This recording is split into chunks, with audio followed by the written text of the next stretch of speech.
प्यारे साथियों, आज की क्लास में हम लोग बात करने वाले हैं जैसे कि अगर हमारे पास कोई भी द्विघात समीकरण दिया है तो वो जो द्विघात समीकरण है स्टूडेंट्स, उसके मूलों की प्रकृति क्या होगी, उसके मूलों की प्रकृति को हम लोग निकालेंगे। ठीक है, तो चलिए स्टूडेंट आप लोग ध्यान से देखिए। सबसे पहले हम लोग बात करेंगे द्विघात समीकरण की। अगर आपके पास कोई भी द्विघात बहुपद है स्टूडेंट, द्विघात बहुपद आप लोग जानते हैं ना, एक ऐसा बहुपद जिसकी अधिकतम घात क्या हो, 2 हो, तो कैसा बहुपद कहलाएगा, द्विघात बहुपद। और बहुपद को पी ऑफ एक्स से दिखाते हैं, तो p of x is equal to अगर आपका है a x square plus b x plus c, और ये जो पी ऑफ एक्स है अगर आपका बराबर हो जाए 0 के, तो students a x square plus b x plus c बराबर हो गया आपका 0 के, तो यही आपका क्या कहलाएगा, द्विघात समीकरण।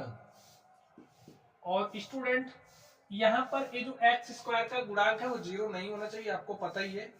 ठीक है, चलिए अब हम बात करेंगे स्टूडेंट, ये जो द्विघात समीकरण आपके पास आया है, इस द्विघात समीकरण के मूलों की प्रकृति को आप लोग कैसे निकालोगे। मूलों की प्रकृति कहने का मतलब है कि जो आपके मूल हैं वो वास्तविक होंगे या फिर काल्पनिक होंगे या फिर मूल समान होंगे। कैसे बताओगे स्टूडेंट, इसके लिए आपको विविक्तर निकालना पड़ता है, और जो विविक्तर होता है, विविक्तर निकालने का हमारा फॉर्मूला होता है डी इज इक्वल टू होता है बी स्क्वायर माइनस 4ac के। एक फॉर्मूला अगर आपको याद है तो इसी की मदद से आप लोग मूलों की प्रकृति क्या होगी ये बता सकते हैं। उसके लिए कंडीशंस कुछ है, उन कंडीशंस को आप लोग ध्यान से देखिए। पहली कंडीशन है, अगर देखिए D is equal to B square minus 4ac है, अब अगर आपका d का मान कहने का मतलब है जो बी स्क्वायर माइनस 4ac, उसी को लिख दी, चलिए इसी को लिख रहा हूं। अगर d का मान बड़ा है 0 से, d बड़ा आ गया 0 से, और स्टूडेंट इस स्थिति में आपके जो मूल होंगे वास्तविक मूल प्राप्त होंगे। ठीक है, वास्तविक होंगे मूल एवं असमान होंगे, दोनों अलग है। द्विघात समीकरण तो दो मूल प्राप्त होंगे और दोनों मूल अलग अलग होंगे। ठीक है, वास्तविक और असमान मूल। चलिए दूसरी कंडीशन आप समझ लीजिए। देखिए जब d का मान आपका बराबर होगा 0 के, जैसे अभी हम सॉल्व करके दिखाएंगे, जब d का मान बराबर होगा 0 के स्टूडेंट, इस स्थिति में जो आपके मूलों की प्रकृति होगी, मूलों का जो नेचर होगा वो क्या होगा, मूल आपके वास्तविक होंगे, मूल आपके क्या होंगे, वास्तविक होंगे, और दोनों मूल आपके क्या होंगे, एक समान होंगे, वास्तविक और एक समान। चलिए तीसरी बात कर लेते हैं हम लोग, ध्यान से देखिए। तीसरी कंडीशन क्या है, d का जो मान है स्टूडेंट्स आपका वो क्या हो जाए, छोटा हो जाए 0 से। जब आपका d का मान छोटा होगा 0 से, तो इस स्थिति में जो आपके मूल होंगे वास्तविक नहीं होंगे, अवास्तविक मूल होंगे। ठीक है, देखिए अवास्तविक मूल, इसी बात को आपको ध्यान में रखना है, इसी बात को आपको ध्यान में रखना है, और इसी की मदद से हम लोग मूलों की प्रकृति को बता देंगे कि मूलों की प्रकृति होगी क्या। ठीक है, चलिए यहाँ पर हमारे पास सवाल है स्टूडेंट, इन सवालों को सॉल्व करेंगे। तो सबसे पहले मूलों को निकालना आपको आना चाहिए। जैसे आप लोग बहुपदों का शून्यक निकालते थे गुणनखंड विधि से, ठीक उसी तरीके से आप लोगों के पास ये जो द्विघात समीकरण है इसके मूलों को भी आप गुणनखंड विधि से निकाल सकते हैं। कैसे, चलिए हम बताते हैं। देखिए यहाँ पर आपके पास क्या है, पहले नंबर में x square minus 3x minus 10 is equal to 0 है। तो सबसे पहला काम यहाँ पर ये जो द्विघात समीकरण है आपका, इसका गुणनखंड करना पड़ेगा। और गुणनखंड करने का नियम क्या है, यहाँ पर ये जो अचर पद है, अचर पद क्या है, -10 है। अचर पद का गुणा किससे करोगे, एक्स स्क्वायर के गुणांक से। एक्स स्क्वायर का गुणांक क्या है, 1 है। कर दिया।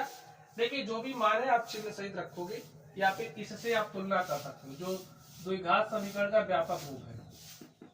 ठीक है, चलिए तो -10 का गुणा 1 से किया तो हमारे पास क्या आ गया, -10। -10 को कुछ इस तरीके से तोड़ो, चाहे जोड़ो या घटाओ, आपको मिलना चाहिए -3x। अब आप क्या करोगे सोच लो, -3x आपको चाहिए। देखिए मैंने तो सोच लिया, अगर हम 5 गुणे 2 करेंगे तो 5 दूनी 10 हमें मिल रहा है, लेकिन यहाँ हमें -10 चाहिए, हम -3 चाहिए। इसके लिए जो बड़ी वाली संख्या उसको माइनस कर दो। देखिए -5 का गुणा 2 से किया, -10 मिल गया। और अगर आप -5x में 2x जोड़ दोगे तो -5x + 2x, देखिए आपको -3x मिल गया। इस -3x को हटाओ, टाटा बाय बाय करो इसका, और वहां पर क्या लिख दोगे, x² - 5x + 2x - 10 = 0। बस आप इसको सॉल्व कर लीजिए, देखिए आपको मूल मिल जाएंगे। स्टूडेंट अभी मैं आपको मूलों को निकालना सिखा रहा हूँ। मूलों की प्रकृति के लिए ना आपको एक गुणनखंड नहीं करना, आप समीकरण देख के ही समीकरण देखोगे, विविधता निकाल के मूलों की प्रकृति बता दोगे, ठीक है। तो अभी मैं आपको मूलों को निकालना सिखा रहा हूँ। चलिए यहाँ से देखिए, आप x को कॉमन कर लीजिए, तो यहाँ से x बचा, यहाँ से x निकल गया -5 प्लस 2 निकाल लिया। देखिए यहाँ से 2 निकल रहा, निकाल लिया, x - 5 बराबर 0। यहाँ पर x - 5 है, यहाँ पर x - 5 है, तो हमने x - 5 कॉमन कर लिया। दूसरे ब्रैकेट में हमारे पास बचा x + 2। अब स्टूडेंट्स आप लोग ध्यान से देखिए कि यदि हमारा x - 5 बराबर 0 के, x बराबर किसके हो जाएगा, 5 के। इसके लिए देखिए यदि हमारा x + 2 बराबर 0 के, x बराबर क्या हो जाएगा, -2। समझ गए। देखिए मूलों को तो हमने निकाल लिया, मूलों को अब आप देख के बता दो कैसे मूल है, वास्तविक है, ठीक है, और दोनों अलग अलग है। अब विविधकर के माध्यम से आप कैसे बता सकते थे कि मूलों की प्रकृति क्या होगी। तो स्टूडेंट्स चलिए देखिए, मैंने मूलों को निकालना सिखा दिया आपको, ठीक है। अभी इसके मूलों को निकालेंगे, पहले प्रकृति बताना आपको सिखा दूं। देखिए आप इस समीकरण को ध्यान से देखिए, इसके लिए मैंने मूल निकाल दिए, ठीक है।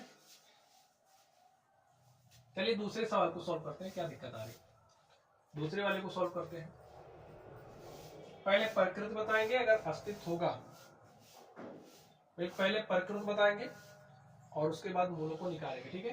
तो यहाँ पर ध्यान से देखिए, आपके पास क्या है, 2x² + x - 6 = 0। इसकी तुलना आप किससे करोगे, ax² + bx + c = 0 से। अब आप ध्यान से देखिए, इस रूप में इसको लिख लीजिए ताकि आपको कोई भी कठिनाई ना हो। इसको लिखिए प्लस, इसको लिखिए -6, ठीक है। प्लस माइनस का गुणा माइनस, यानी कि जो बात थी वही लिखा है। तुलना कर लो, देखिए a बराबर आपके पास क्या आ गया, 2, b बराबर देखिए क्या है, यहाँ पर कुछ नहीं दिख रहा, इसका मतलब 1 है, ठीक है। और c बराबर देखिए क्या है, -6 है। अब आपको मूलों की प्रकृति बतानी है, यहाँ पर इसके जो मूल हैं वो कैसे होंगे, ठीक है, कैसे होंगे आप बताइए। उसके लिए आपको विविधता निकालना पड़ेगा। विविधता हमारा जो d होता है वो बराबर होता है b² - 4ac के, ये होता है ना। चलिए अब b का मान देखिए, आपके पास क्या है, 1 है, 1 रखो, 1 का स्क्वायर -4, 4 लिखिए। a का मान देखिए 2 है और c का मान -6 है, गुणा करो, a का स्क्वायर 1 हो गया, ठीक है। 4 दूनी 8, 6 48, -48 आया और माइनस माइनस क्या हो गया, +48। और आपके पास 1 + 48 क्या आ गया, 49। डी का मान स्टूडेंट आपके पास 49 आ गया। अब आप स्थिति को ध्यान से देखिए, जो आपके पास स्थितियां थी, डी का मान यहाँ पर आपका क्या है, लिखिए जो डी का मान है, ये जो डी है 49 है ना, 49 क्या है, 0 से बड़ा है, तो लिख दीजिए D is greater than 0। D का मान बड़ा है 0 से, इसलिए समीकरण के मूल, जो भी द्विघात समीकरण है के मूल वास्तविक एवं अलग अलग होंगे, ठीक है। तो मूलों की प्रकृति तो हमने बता दी, मूल वास्तविक होंगे और मूल अलग अलग होंगे। अब चलिए मूलों को निकालते हैं। तो मूलों को निकालने का तरीका क्या है स्टूडेंट्स, मूलों को निकालने का तरीका है कि भाई जो भी आपको द्विघात समीकरण दिया है उसका आप गुणनखंड कर दो। हमारे पास क्या है 2x² plus x minus 6 is equal to 0। अचर पद क्या है -6, x² का गुणांक क्या है 2 है, तो -6 गुणे 2 किया -12 हो गया। अब यहाँ में प्लस एक्स चाहिए और इसको ब्रेक भी करना है, तो कैसे ब्रेक करोगे? ध्यान से देखो, 4 तिया 12 होता है, यहाँ प्लस चाहिए यानी कि इसको माइनस रखना पड़ेगा। देखिए 4 गुणे -3 के -12 आ गया। और अगर आप 4x माइनस 3x कर दोगे, 4x में से 3x घटाया आपके पास x आ गया। यानी कि इस x को हटाओ, जी हाँ हटा दिया, इस x को हटाओ, क्या रखोगे 4x माइनस 3x माइनस 6 बराबर 0। बस हो गया आपका, सॉल्व कर लीजिए इसको। देखिए 2 यहाँ पर भी है, 2 यहाँ से निकल सकता है भाई, 4 को 2 गुणी 2 लिख सकते हो ना, 2 निकाल दिया कॉमन, x यहाँ पर x निकाल दिया, तो बचा क्या? यहाँ से देखिए 2x निकल चुका है, x बचा है, प्लस यहाँ से 2x निकल चुका है, 2 बचा। कुल करने का मतलब है इस 2x से इसमें भाग दे दो और जो बचे यहाँ ब्रैकेट में लिख दो, इस 2x से इसमें भाग दे दो, जो आए यहाँ लिख दो, ठीक है। चलिए यहाँ भी 3 यहाँ भी 3 निकल रहा, -3 हमने निकाल लिया, -3 से भाग दो, देखिए क्या बचा x, -3 से भाग दिया, माइनस माइनस हो जाएगा प्लस, 3 दूनी 6, जो यहाँ आता है वही यहाँ भी आता है, ठीक है। x+2 यहाँ पर है, x+2 यहाँ पर है, तो हमने x+2 को क्या कर लिया कॉमन, तो बचा क्या, यहाँ से 2x और यहाँ से बचा -3 बराबर हो गया 0 के। चलिए स्टूडेंट अब आप ध्यान से देखिए, लिखिए यदि हमारा x+2 बराबर है 0 के, x बराबर क्या हो जाएगा -2। यहाँ से देखिए अगर हमारा 2x माइनस 3 बराबर है 0 के, 2x माइनस 3 इधर भेजो, +3 हो गया, x बराबर 2 यहाँ गुणे के साथ है तो यहाँ आएगा भाग के साथ, x बराबर 3/2। अब आप लोग ध्यान से देख लो, मूल कैसे आ गए हमारे, वास्तविक ही तो है, ठीक है। चलिए तो मूलों की प्रकृति हमने आपको निकालना सिखा दिया। अगर कोई द्विघात समीकरण है, और स्टूडेंट वो जो द्विघात समीकरण है उसके मूलों को आप कैसे निकालोगे ये भी मैंने आपको निकालना सिखा दिया, ठीक है। चलिए एक अगले क्वेश्चन पर चलते हैं और देखते हैं हमारा अगला क्वेश्चन क्या है।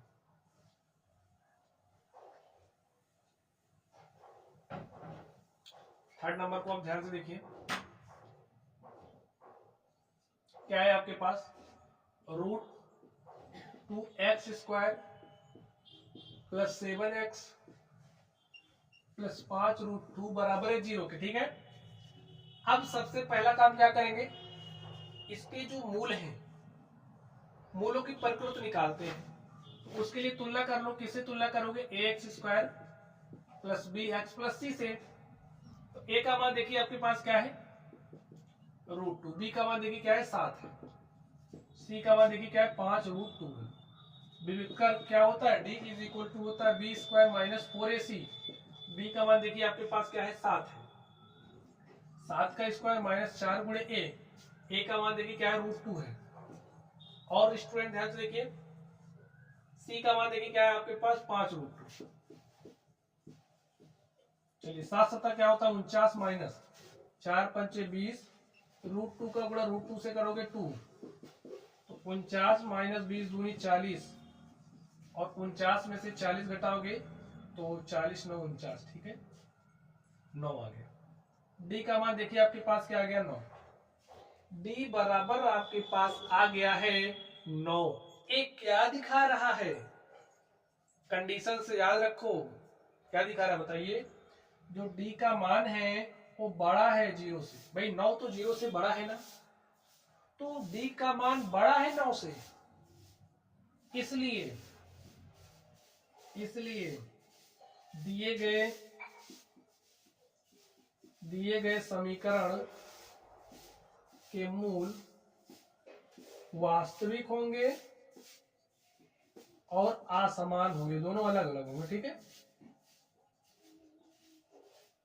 चलिए अब स्टूडेंट्स आपने मूलों की प्रकृति तो बता दिया है, अब स्टूडेंट देखिए मूलों की प्रकृति आपने बता दिया, इसका मतलब कि मूलों को हम निकाल सकते हैं, तो चलिए मूलों को निकालते हैं।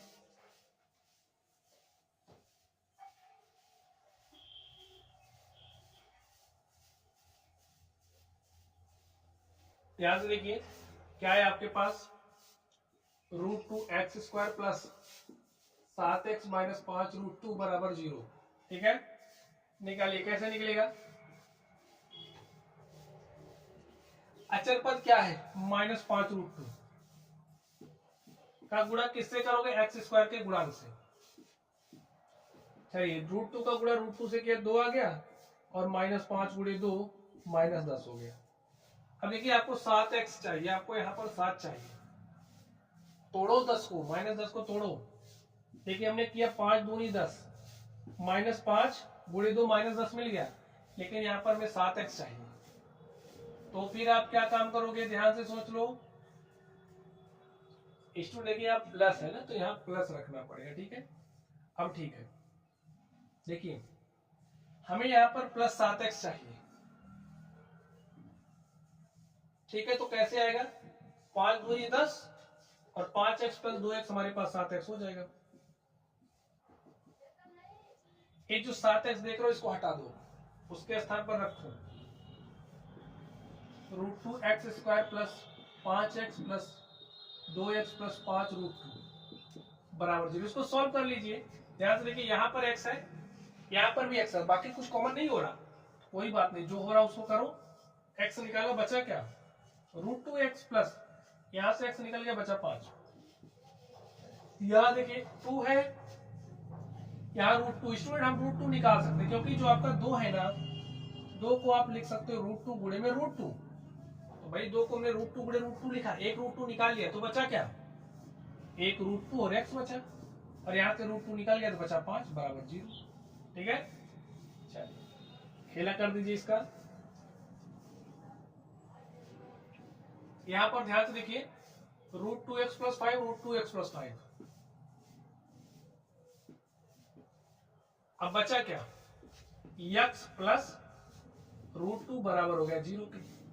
अब आप ध्यान से देख लो, आपने गुणनखंड कर दिया, मूलों को निकालना है ना, यदि लिख दो, यदि आपका √2x प्लस 5 बराबर 0 है, तो √2x बराबर -5 हो जाएगा, और x का मान निकालना है, -5 बटे में √2 हो जाएगा।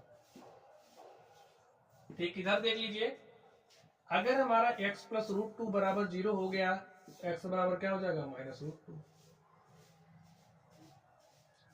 अब आपने देख लिया ना, ठीक है, मूलों की प्रकृति कैसी है, वास्तविक है। ठीक, और दोनों क्या है, अलग अलग है। चलिए अब हम लोग चलते हैं इस चौथे नंबर पर और देखते हैं स्टूडेंट हमारा चौथा नंबर क्या है। तो आप लोग समझ पा रहे हैं, ऐसे अगर आपके पास कोई भी द्विघात समीकरण दिया है, तो द्विघात समीकरण के मूलों की प्रकृति को आप कैसे निकालोगे।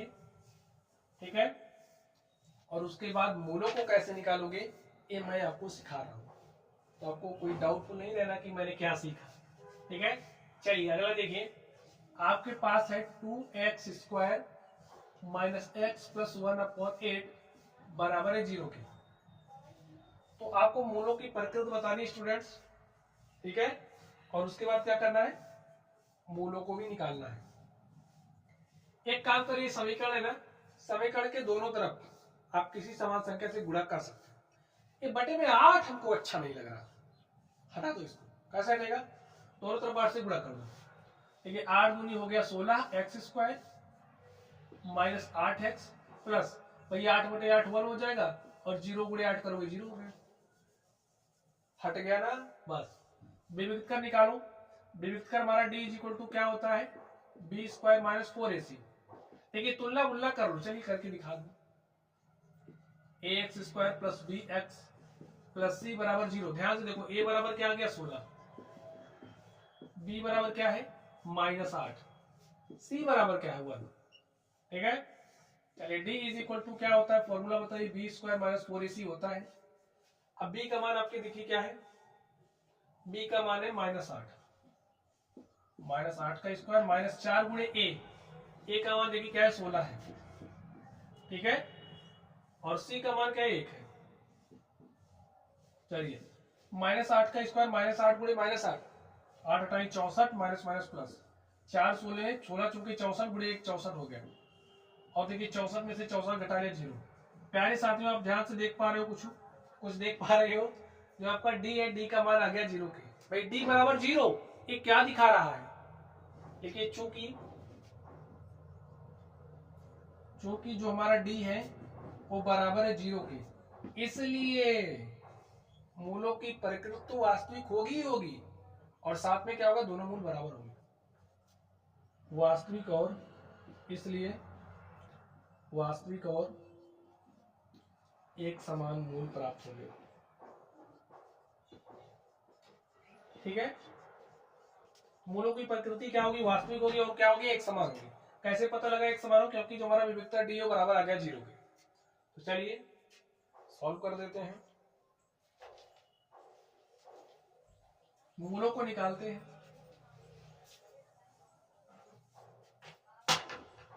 चलिए निकालिए। एक गुणनखंड करना है, अचर पद क्या है, 1 है। इस अचर पद का गुणा एक्स स्क्वायर के गुणा 16 के क्या हो गया, 16। अब ध्यान से देखो, यहां पर आपको -8x चाहिए और यहां पर +16 चाहिए। दो भाग में तोड़ दो, हमने तो तोड़ दिया, आप तोड़ो। ठीक है, हमने किया -4 गुणे -4, -4 का -4 से गुणा करो, +16 मिला। और देखो -4x करोगे, -4x -8 यहीं से लेना पड़ता, जो यहाँ होता है वही चिन्ह सेट करके लेना पड़ता। ठीक है, -8x को हटा दो और उसके स्थान पर क्या लिखोगे, -4x +1 बराबर 0। देखिए 4x यहाँ है, 4x यहाँ से भी निकलेगा, निकाल दो। 4x निकाल ले, 4 चौके 16, x -1, यहाँ से देखो क्या निकलेगा, 1 निकालना पड़ेगा, तो 4 -1 निकाल ले। ठीक है, तो -1 निकाला तो ये क्या हो जाएगा, +1, और यहाँ क्या बचा, -1 बराबर 0।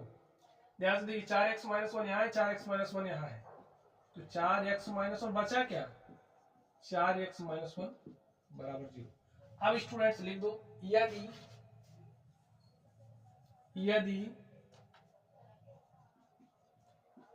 4x -1 बराबर 0, तो 4x बराबर क्या हो जाएगा, 1, और x बराबर 1/4।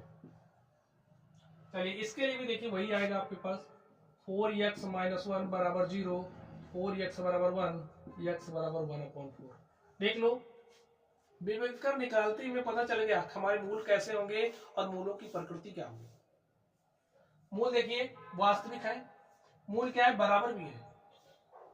विभेदकर का मान, विभेदकर जो डी अगर बराबर 0 आ गए तो मूल कैसे हो जाते हैं, बराबर हो जाते हैं। ठीक है, अब यहां पर एक सवाल मैं आपके लिए छोड़ रहा हूं। अब अगर आपने ईमानदारी के साथ पढ़ा होगा तो इसका जवाब तो आप यूं दे दोगे। ठीक है, तो चलिए आप लोग पढ़ते रहिए स्टूडेंट्स।